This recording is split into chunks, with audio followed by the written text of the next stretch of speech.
In today's episode, we're going to be talking about real problems and the struggles that come with having toxic in laws. Are you a Catholic wife grappling with challenging in laws? The Catholic Wives Desiring Peace podcast is your sanctuary for navigating the sometimes stormy seas of life with in laws while being validated for what you've experienced. Join me, your host, Miriam Susan, a Catholic wife who's weathered nearly 3 decades of in law drama, as we tackle the tough issues you're dealing with head on. Hey, Miriam Susan here today, and on this episode, we're going to be discussing how there is a very common misconception that many Catholic wives have, in that the problems that they have with their in laws are not that significant. So, a lot of us, when we're dealing with toxic in laws, first of all, we don't see it. Or we've been married for so long, we've been enduring these issues, and some of them just might be annoyances, for so many years that we tend to downplay them in our minds. And we can kind of trick ourselves into thinking that the issues that we're facing are not that big of a deal because they're not life threatening. They don't include physical abuse. It's nothing like our in laws are stealing from us or causing other kinds of harm or doing anything illegal. However, I would like to point out that just because something is not to a level where you need to call 911 doesn't mean that it's not significant to you. Now, I want to talk about the word abuse. It can be a word that is overused. It can be a word that is thrown around a lot and is not used necessarily in an appropriate way. But often we will downplay certain kinds of abuse because it's not as quote unquote bad as somebody else's. So a lot of times when we're talking about things and what's going on, somebody might say, that sounds like spiritual abuse. When somebody is using the scriptures, using church teachings to try to manipulate and control you. They might say something like, that really sounds like psychological abuse. When somebody's playing mind games with you, when they're gaslighting you, when they are trying to use psychological tactics, whether they do so knowingly or not, to try to manipulate and control you. Somebody might say, well, that's verbally abusive when someone is shouting at you, yelling at you, cussing at you, cutting you down. All those things are abuse. And when we talk about abuse in any kind of relationship, when we are the ones receiving it, we will oftentimes downplay it. And I want to be a voice of speaking out. A couple of my podcast episodes have been about not staying silent and to take a step back and think about, what would you say to a friend if they told your story? If it was their story they were telling, but it's your circumstances, what do you think you would say to them? Sometimes just putting a little bit of distance between ourselves and the situation, taking the stance of, okay, the last time I went to my in-laws, they cussed me out in front of my children. And you take yourself out of that and you pretend like your best friend who calls you up and say, you won't believe what just happened the last time I went to my in-laws' house. They cussed me out in front of my children. I don't know what to do. That can give you some insight into what's actually going on that perhaps you wouldn't have otherwise because you're so close to the situation. So when it comes back to this idea that some of our struggles aren't very significant, we need to, number one, realize that if something is triggering to us, if something makes us feel uneasy, if something causes us to be very stressed out, those are things we need to stop and think about. And they are significant.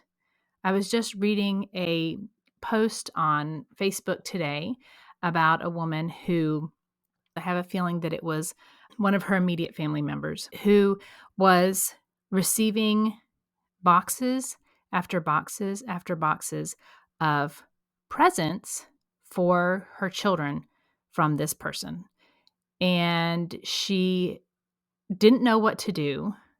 She felt bad giving these things away or donating them, and she just wanted to make them stop, because every time a box shows up, it was a reminder of this person who she and her husband and children have been no contact with for some time. She didn't exactly say how long it had been.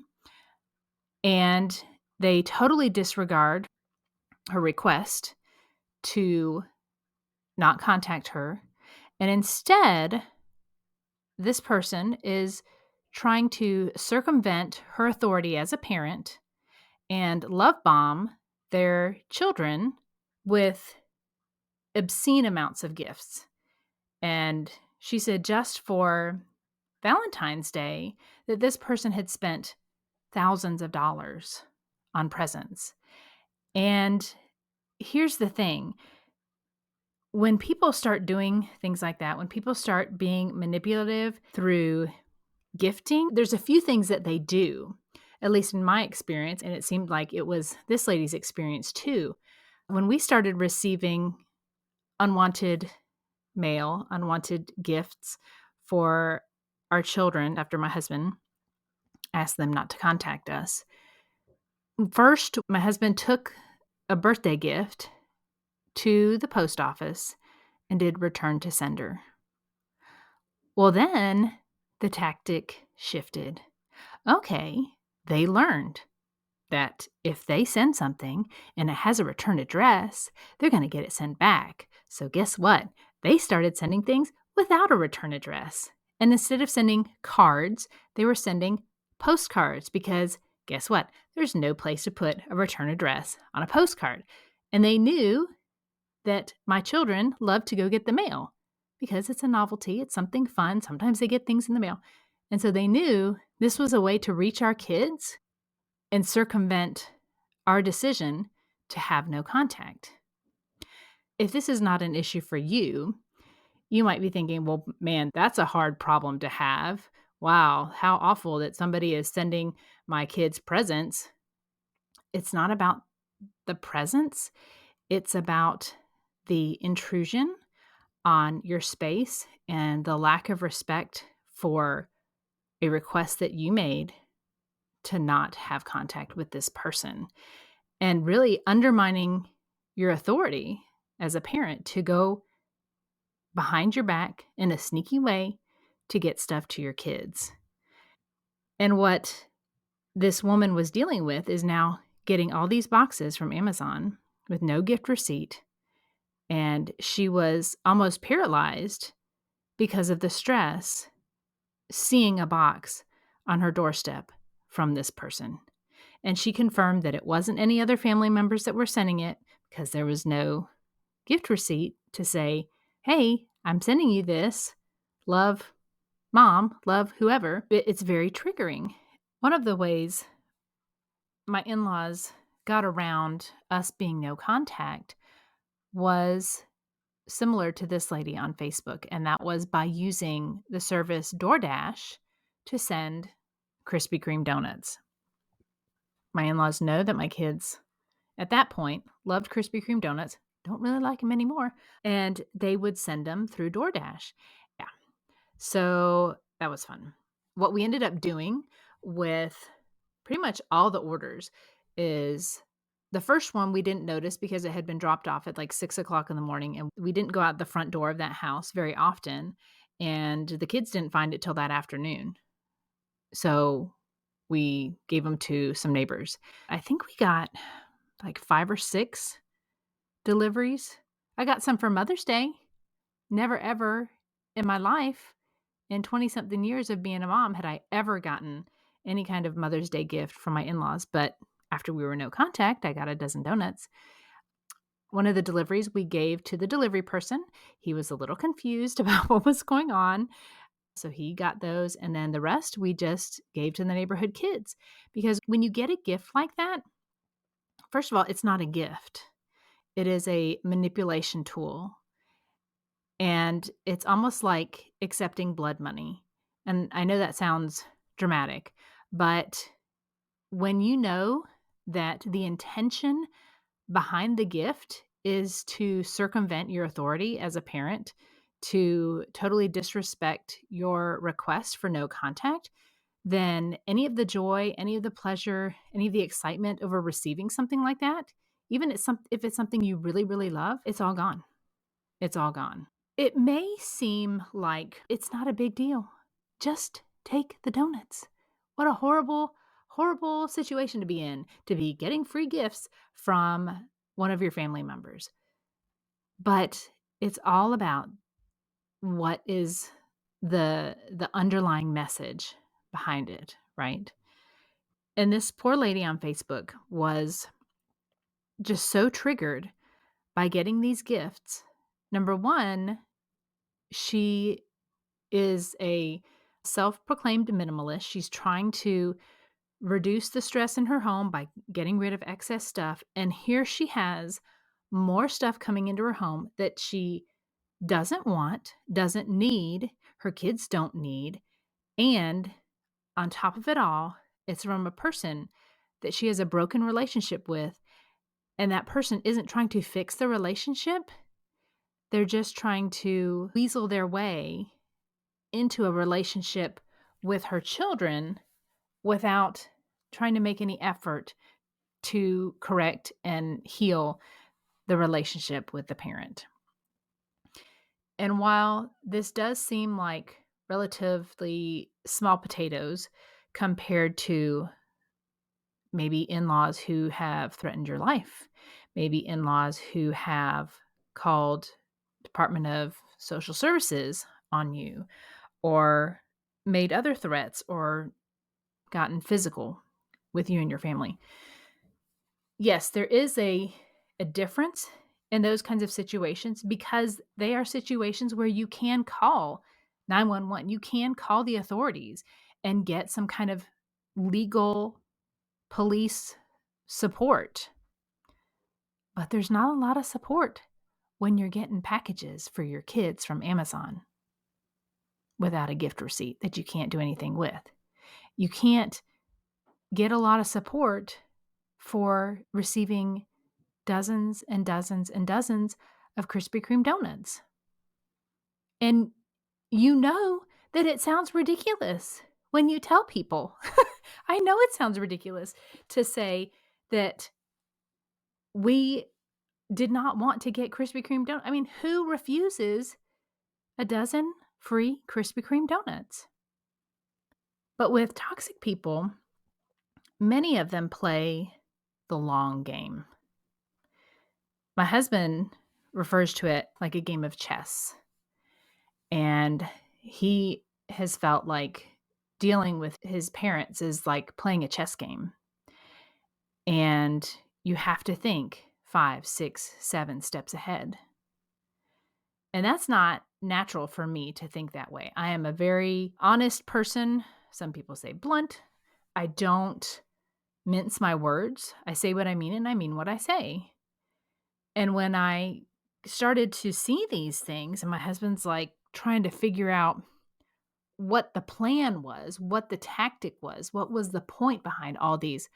Honestly, I thought he was a little paranoid, or maybe that's not the right word. I thought it was a bit much. But now I realize that he knew exactly what was going on. He'd seen his whole life how his parents worked, how his parents, his mom specifically, would start working on something that might not see any kind of fruit for years. but she already had the plan in motion.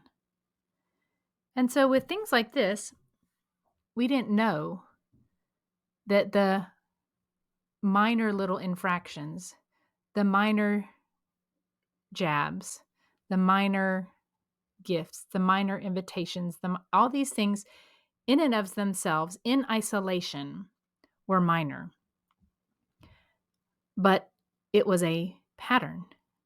And again, this is something I talked about in the last episode, talking about keeping the peace, part 2, how a lot of times we experience something one time. And if it happens one time, we think, okay, that's just a fluke. That's just life. That's how it happens sometimes. When it happens a second time, we can think, okay, well, that's a coincidence. That could happen. That could be coincidental. But when it happens 3 or more times, then it becomes a pattern. And it wasn't until my husband and I had been married almost 23 years that we really started to see the patterns. And part of it was seeing something come true that my husband had feared since he was a young boy, probably middle school age. And he had a fear that at some point his parents would try to sit down with our children. We hadn't even met yet. My husband and I didn't meet till college, and he's thinking about this in middle school, that at some point his mom is going to sit down with his future children and turn them against him and whoever his wife was, who happens to be me. That's why these little, quote unquote, insignificant events are very much significant. Toxic people often play the very long game. And when you diminish and downplay the things that they do as insignificant, that your struggles are insignificant, that the annoyances are insignificant, it really ends up enabling that person, enabling the sin of that person. I want you to know that no matter how insignificant you think the issues are with your in-laws, that I hear you. Like I said, how ridiculous does it sound that we got stressed out because Krispy Kreme donuts were showing up at our door? But they were very triggering because it was a reminder every time they showed up. It was a reminder of, we don't care that you said not to contact you. We're going to do it anyway. We don't care that you have cut off contact with us. We're going to reach out to our grandchildren. And the way we saw this playing out down the road is the way that other women have shared has happened to them. And that's why I think it's so important. That's part of why I'm doing this podcast. It's so important for you to be part of a community that understands, because there are women who have gone through this before us, who are further down the path, who have more years and tears under their belts. And they have said, yeah, my in-laws or my mom or my grandma or my aunt, whoever, they did those kinds of things when we were no contact. And then something happened, as often happens when you have adult or older teens and you have a falling out, you have a disagreement, whatever, and they go running to grandma. And grandma sits down with them and she says, oh, honey, I never forgot about you. I never stopped loving you. I sent you all those gifts all those years to let you know that I was still thinking about you. I was still praying for you. I still loved you. It was your mom and dad that wouldn't let me see you. It was your mom and dad who did all of this. And that's when the door opens for a toxic grandparent to step in during a vulnerable time in a teen or young adult's life and say, your parents are the bad ones, not me. And how many of us can look back into our lives during those tender years and think, gosh, if I had had somebody telling me exactly what I wanted to hear about my parents who had made me mad about whatever, and how easy it would have been for me to fall in line and believe whatever they said, that's scary. That's really, really scary.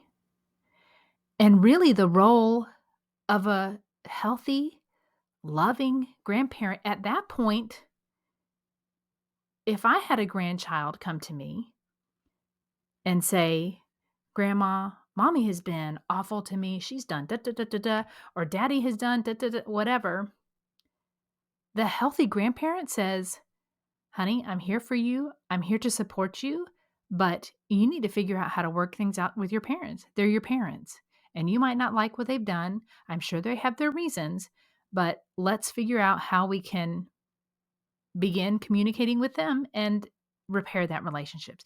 That is what a healthy grandparent should do, and that is not what we saw coming down the line for our kids and their grandparents. Because a healthy grandparent doesn't decide to undermine the authority of their adult child with their children, the adult child's children, the grandparents' grandchildren. That's not healthy. I hate that I have to talk about these kinds of things, but these are the issues that I see in Facebook groups, that I get messages about all the time. All the time. And as one lady who wrote to me this past week said, it is a heavy and lonely cross to bear. And it absolutely is. And sometimes I feel like we make that cross heavier and lonelier because we do all this in isolation. We feel like nobody's going to understand because they have a great relationship with their parents. Or nobody's going to understand because they know your parents, they know your in-laws, and they are pillars of the community. And so it makes no sense that you would have a beef with these wonderful people, right? Please don't minimize the struggles that you're going through. If you're struggling, find somebody to talk to. Email me, hello@desiringpeace.com. Find me on Facebook, Miriam Susan, or my Facebook page, Catholic Wives Desiring Peace. Find me and send me a message. And just reach out and get the support that you need. I'm not a trained therapist. I'm not a medical psychiatrist. I'm just somebody who has been there, done that, got the t-shirt, and then wanted to burn the shirt. So, because it stinks. It stinks to have this kind of burden, this kind of struggle in your life. And because of that, I will be announcing something very exciting very soon, because I don't want you to struggle with this all alone. Sometimes you just want to know that there's somebody out there who understands, who can give you a virtual hug and let you know that they've been where you are right now. So be on the lookout for more information on that. I'm super excited about it. I'm trying to get all my ducks in a row because it's something that I want to do well. I want to be able to serve you well and help you to not feel alone, because you're not. There are so many other Catholic wives who are going through something eerily similar to what you're going through. And just knowing that there's somebody else, even if it's on the other side of your phone, even if it's on the other side of your computer screen, it is so comforting to know that somebody else has gone through this and they've survived, and their marriage has survived, and their kids are doing well, and they're healing, no matter what your struggles are, whether they're big or small. It's so important to have a community to stand with you, to pray for you, to validate your experiences, because we're not meant to go through this life alone. We're not meant to go through it in isolation. I think we all realized during COVID how painful, how hard it is to be isolated from others. And yet that's kind of the reality of how we live now. But it doesn't have to be. So, moral of my story for this week's podcast is to get rid of this misconception that you have, this false belief, this false mindset that your struggles are not as significant because they're not as bad as somebody else's. Let me tell you, somebody will probably always have it way worse than you. And there will be people who have it not as bad as you. But that doesn't mean that anybody's struggles are not significant. So think about the impact of these issues that are real problems that are caused by your toxic in-laws, and think about how they impact your well-being, and know that there are ways to deal with it. And the biggest one is to remember that you're not alone. I hope this has been an encouragement to you. Again, if you need somebody to talk to, just to vent, find me on Facebook, or the most direct way to get me is by sending me an email at hello@desiringpeace.com, and I will get back to you, and you will know that you're not alone. So with that being said, take care, go in peace. Thanks so much for tuning in to this episode of the Catholic Wives Desiring Peace podcast. I have a free gift for you that I would love for you to get. It is my free scripts for toxic in-laws. It's a little PDF that you can use to give you some examples of how to speak to your in-laws about certain issues. I'd love to give it to you absolutely free. So if you head to desiringpeace.com/gift, it will be there waiting for you. Just enter your name and email so you can start using it for inspiration on how to talk with your toxic in-laws. Again, thanks so much for tuning in. Go to desiringpeace.com/gift to claim your gift now. Disclaimer. All content and information on this podcast and our website, including our programs, products, and or services, is for information and educational purposes only and does not constitute professional medical, psychiatric, or mental health advice of any kind, and does not establish any kind of professional client relationship by your listening to this podcast or use of my website. A professional client relationship with you is only formed after we have expressly entered into a written agreement with you that you have signed, including our fee structure and other terms to work with you in a specific matter. Although we strive to provide accurate general information, the information presented here is not a substitute for any kind of professional advice, and you should not rely solely on this information. Always consult a professional in the area for your particular needs and circumstances prior to making any professional, medical, or mental health related decisions.